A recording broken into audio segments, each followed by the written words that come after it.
네, 오늘 저희와 함께 좀 깊이 들어가 볼 자료는요. 닐 도널드 월시의 신과 나는 이야기 2권의 일부입니다.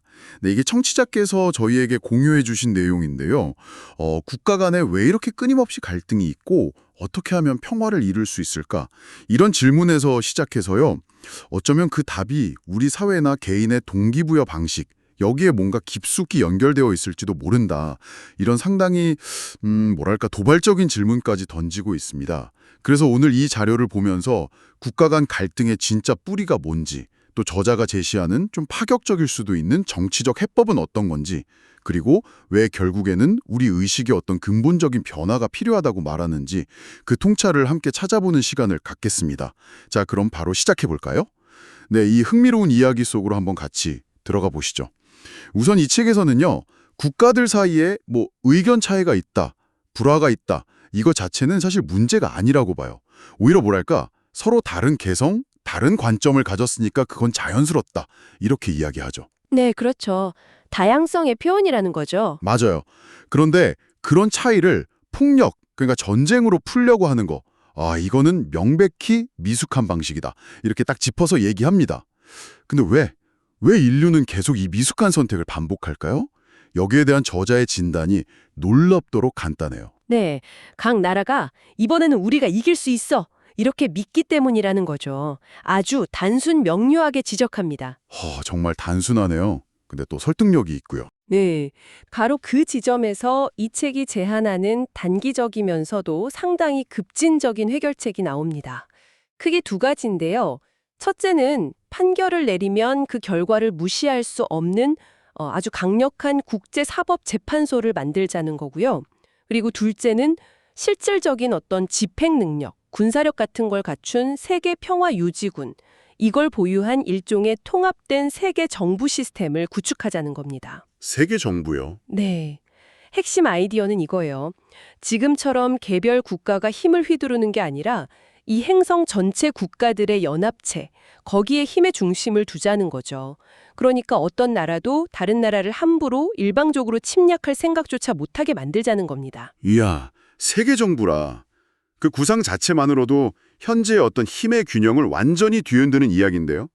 그렇다면 지금 국제 질서에서 상대적으로 좀 힘이 약한 나라들 있잖아요.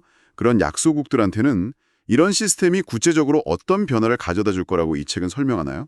그게 아주 중요한 포인트죠. 저자는 이 시스템 아래서는요, 약소국들이 더는 강대국 눈치를 보면서 자기네 귀중한 자원을 헐값에 넘긴다거나 아니면 뭐 자국민들이 사는 터전을 외국 군사 기지로 내줘야 한다거나 이런 일이 없어질 거라고 말합니다. 왜 그렇게 되는 거죠? 왜냐하면 만약에 한 나라가 부당하게 침략을 당하면요, 그게 더 이상 그 나라만의 문제가 아닌 거예요. 국제사회 전체, 예를 들어 이 책에서는 뭐 160개국이라고 하는데 그 전체가 공동으로 대응하는 문제가 되기 때문이죠. 일종의 집단 안보 체제네요. 네, 훨씬 강력한. 맞습니다. 군사적인 위협뿐만 아니라 뭐 경제적인 압박이라든지 불공정한 거래 요구 같은 거에서도 훨씬 자유로워질 수 있다. 이런 전망을 내놓고 있습니다. 국제적인 안전망이 훨씬 촘촘해지는 거군요. 네, 그렇죠.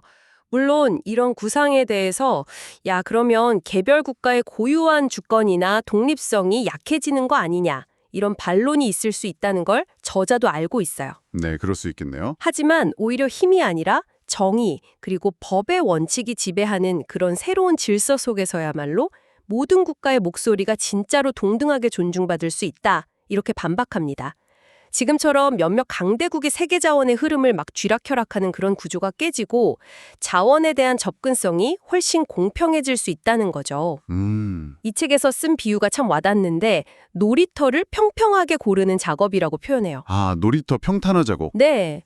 진정한 국가 주권은 오히려 이렇게 공정한 환경에서 더 잘 발현될 수 있다. 이런 시각입니다. 놀이터 평탄화 작업. 기억에 남는 표현이네요. 이렇게 정치적인 힘의 균형 문제를 얘기하다 보니까 자연스럽게 경제적인 불평등 문제로 넘어가게 되네요. 부와 자원의 분배 문제요. 이 책에서는 멕시코 상황을 예로 들면서 이 문제를 상당히 날카롭게 지적하고 있어요. 네, 맞아요. 수십 년 동안 소수의 아주 부유하고 강력한 가문들이 국가의 부와 권력을 독점해왔다.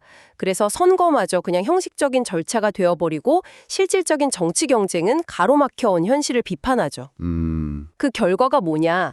가진 자는 더 가지게 되고 못 가진 자는 더 가난해지는 이 악순환이 그냥 딱 굳어져 버렸다는 거예요. 네. 그리고 이게 단순히 멕시코 내부만의 문제가 아니라는 점도 분명히 합니다. 아, 다른 나라와도 연결된다는 건가요? 어떤 점에서요? 네, 그 저임금 구조를 이용해서 이익을 극대화하려는 시도가 국경을 넘어져 이루어진다는 거죠.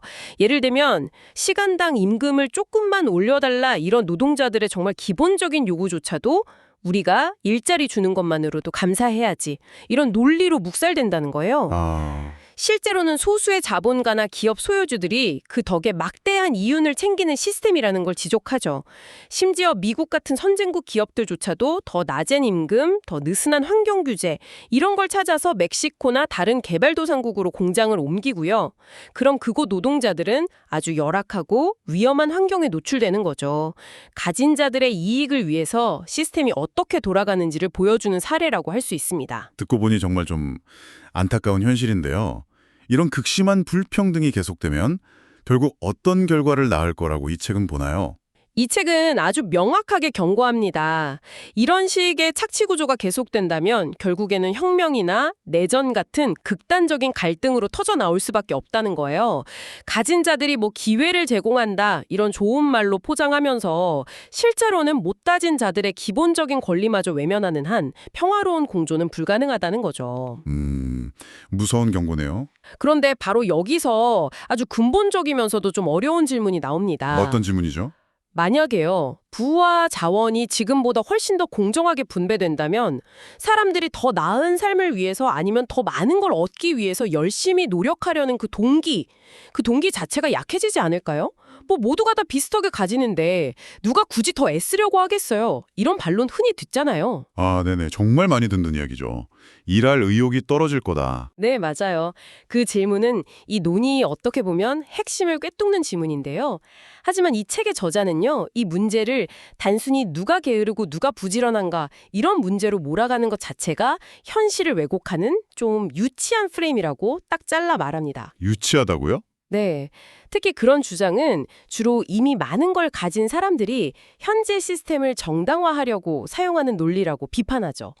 여기서 강조하는 건 개인의 의지 차이가 아니라 출발선 자체가 다른 거, 즉 기회의 불균등, 이게 문제의 핵심이라는 겁니다. 아, 노력을 하고 싶어도 할 수 없는 구조가 문제다. 그렇죠. 따라서 사회 질서를 바로 세우려면 그 첫걸음은 모든 개인과 모든 국가에게 진정으로 동등한 기회를 보장하는 것이 되어야 한다. 이렇게 주장합니다. 아, 그러니까 열심히 노력할 의지가 있더라도 애초에 기회 자체가 주어지지 않는 그 구조적인 문제를 먼저 해결해야 한다. 이 말씀이시군요. 단순히 개인의 노력 부족 탓으로 돌릴 게 아니라는 통찰이네요. 네, 맞습니다. 하지만 이것도 현실적으로 보면 그 격이 만만치 않을 것 같은데요. 그렇습니다. 저자 역시 이 점을 아주 분명히 알고 있어요. 현재 전 세계의 부와 자원 대부분을 통제하고 있는 그 소수의 사람이나 집단이 스스로 그 지배력을 내려놓으려고 하겠느냐? 그렇지 않을 거라는 거죠. 그래서 진정한 기회균등을 실현하는 건 매우 어려운 과제라고 덧붙입니다. 가진 것을 지키려는 현재 시스템과 기득권의 힘이 얼마나 강한지에 대한 아주 냉철한 인식이 깔려 있는 겁니다. 그렇다면 정치 시스템을 개혁하거나 경제 구조를 조정하는 것만으로는 좀 부족하다 이런 결론에 이르게 되는 거군요. 바로 그 점입니다. 그래서 이 책은 앞서 논의했던 세계 정부 같은 정치적 해법이나 부의 재분배 같은 경제적인 접근, 이것도 물론 중요하죠. 중요하지만 그것만으로는 이 뿌리 깊은 문제들을 근본적으로 해결하기는 어렵다고 말합니다.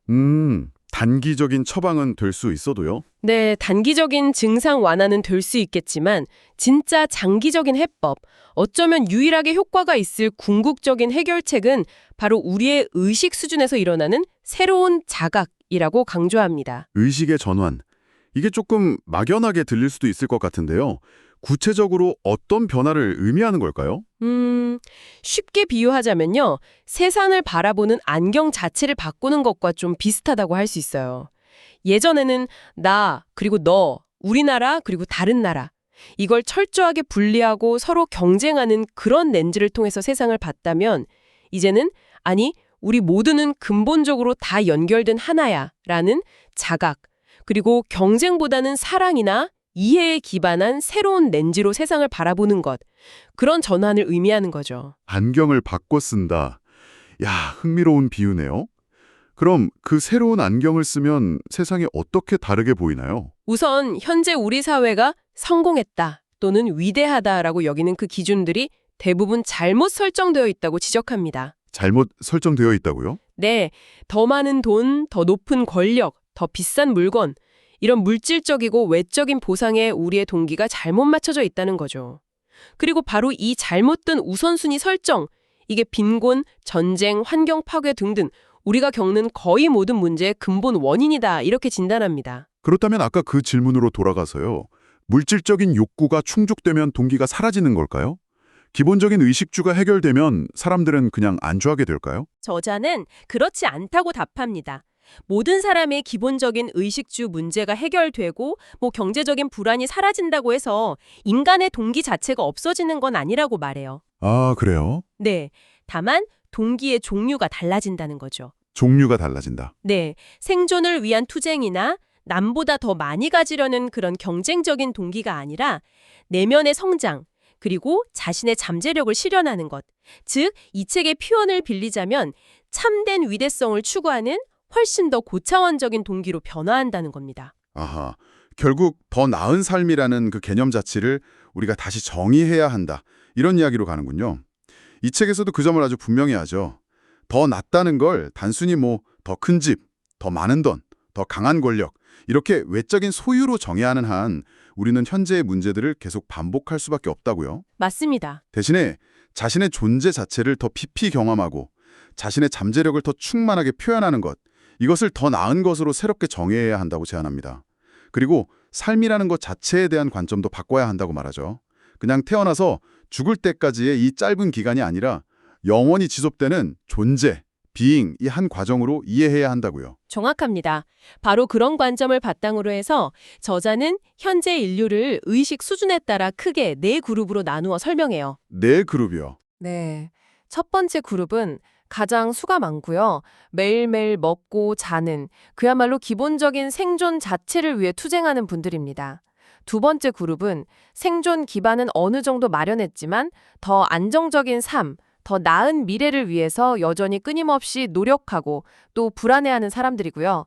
세 번째 그룹은 물질적으로는 남부러울 것 없이 모든 것을 가졌지만 그럼에도 불구하고 더 많은 것을 원하고 또 이미 가진 것을 잃을까봐 그걸 지키는 데 에너지를 쏟는 앞선 두 그룹보다는 훨씬 소수인 사람들입니다.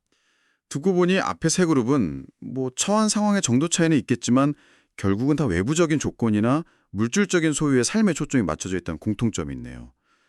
그렇다면 네 번째 그룹은 완전히 다른 차원으로 넘어가는 건가요? 네, 그렇습니다.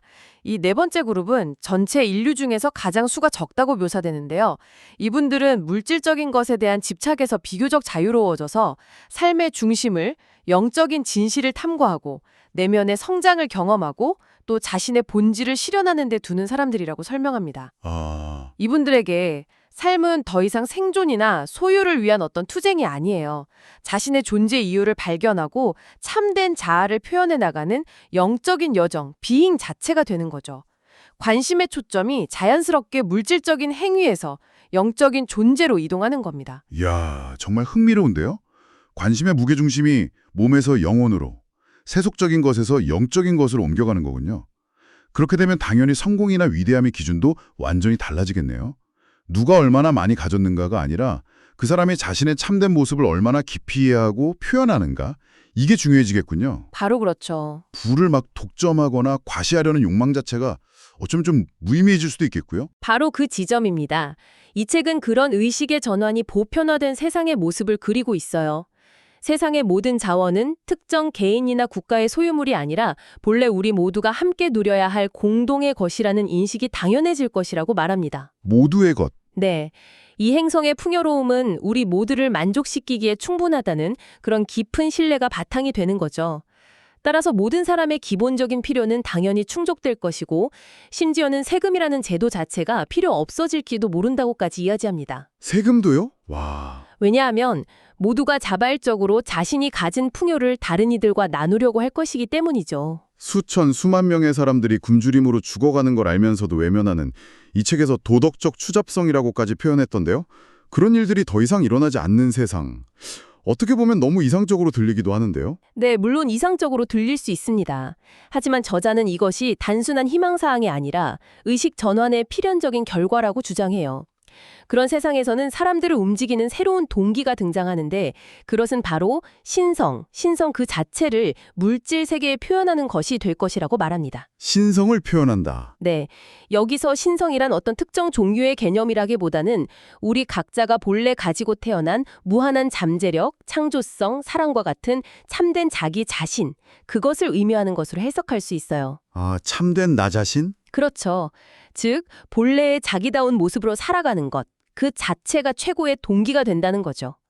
그렇게 되면 더 이상 그 신성함에 어긋나는 방식으로 행동하는 것이 오히려 부자연스럽고 불관용하게 느껴질 것이다. 이렇게 이야기합니다. 네, 오늘 저희는 신과 나눈 이야기 2권의 일부를 통해서 국제 평화라는 굉장히 거시적인 문제에서 시작했죠. 거기서 경제적 불평등과 개인의 동기부여 문제를 거쳐서 최종적으로는 인간 의식의 근본적인 전환이라는 아주 깊은 차원의 이야기까지 함께 탐색해봤습니다. 세계 정부 같은 정치 시스템의 변화나 부의 재분배 같은 경제 구조의 개혁도 중요하게 다루어졌지만 역시 이 책이 던지는 가장 강력한 메시지는 결국 우리 각자가 무엇을 위해 사는가, 즉 삶의 동기와 목적에 대한 정의를 바꾸지 않는 한 세상의 근본적인 문제들은 해결되기 어렵다는 것 같습니다. 네. 그래서 이 자료가 우리에게 마지막으로 남기는 생각할 거리는 아마 이것이 아닐까 싶습니다.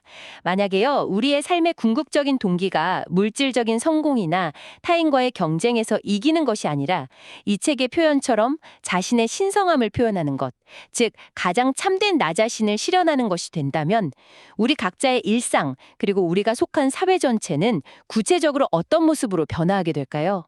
이걸 단순히 머리로만 상상하는 것을 넘어서 청취자 여러분께서도 잠시 시간을 내셔서 자신의 삶과 주변을 이 새로운 관점으로 한번 비추어 보면서 깊이 생각해 보시는 것도 참 의미 있는 시간일 것 같습니다. 네, 오늘 저희와 함께 이 깊은 이야기에 동참해 주셔서 정말 감사합니다. 다음 시간에 또 흥미로운 통찰을 가지고 찾아뵙겠습니다.